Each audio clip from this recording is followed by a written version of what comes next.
It's my feel-good breakfast show.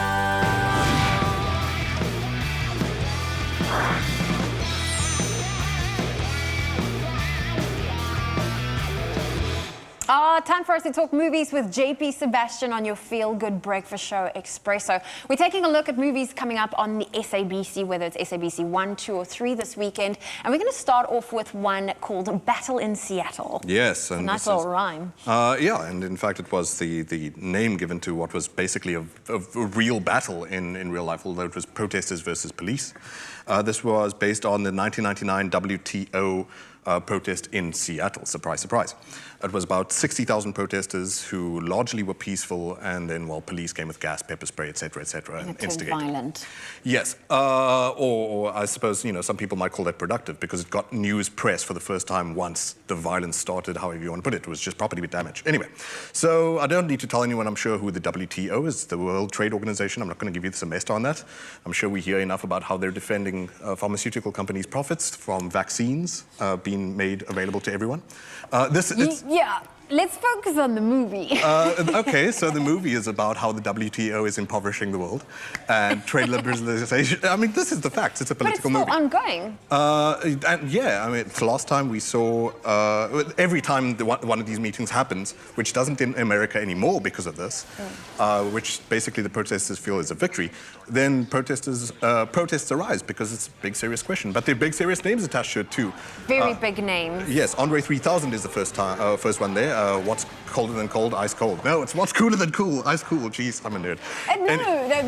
Outcast is what I'm saying. Outcast, yeah. Outcast.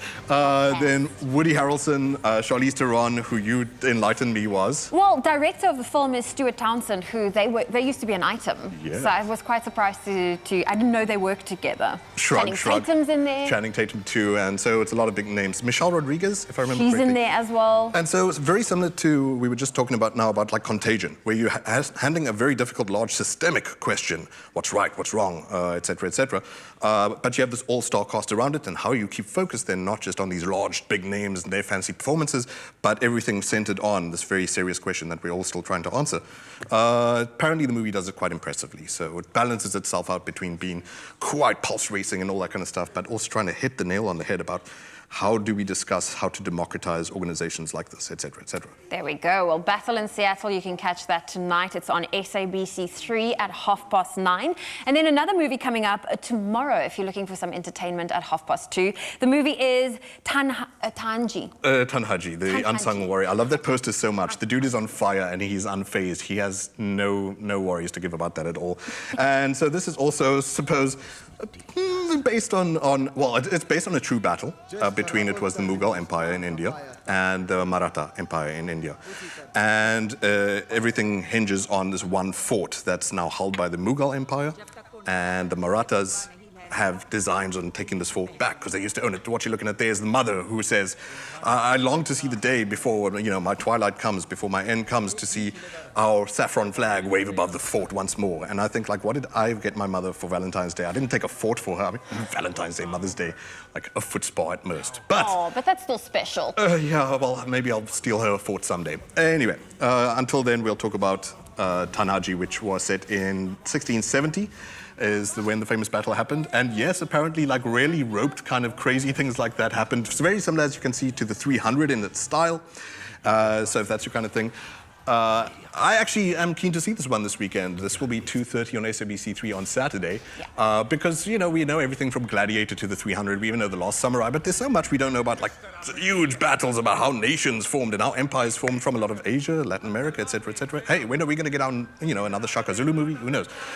So if you love the sword and sandals type thing, then this is definitely up your alley. Tanhaji looks action-packed. And like I said, if you love the 300, this is probably most definitely for you. Swords and Sandals, that's taking place tomorrow on SABC 3 at 2:30. And then last but not least, I think it's a family favorite, is Megamind, that's taking place. Came out in the same year as Despicable Me.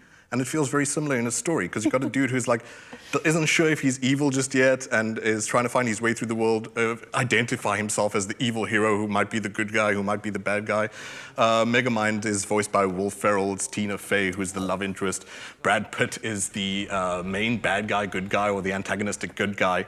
So yeah. Ferrell's also, yeah? Yeah. David Cross, who's hilarious. It's actually quite sad for it, I suppose, that it came out in the same year as Despicable Me, because it's quite a similar story, as you can hear. But I think it hit the spot for a lot of people, and it's quite funny enough, as you can tell by the names as it is. Megamind is SABC 1 tomorrow at 8 p.m. That's right, it's a family favorite. Well, JP's not going anywhere. We'll unpack more movies that you can catch on SABC this weekend, right here on your Feel Good Breakfast Show.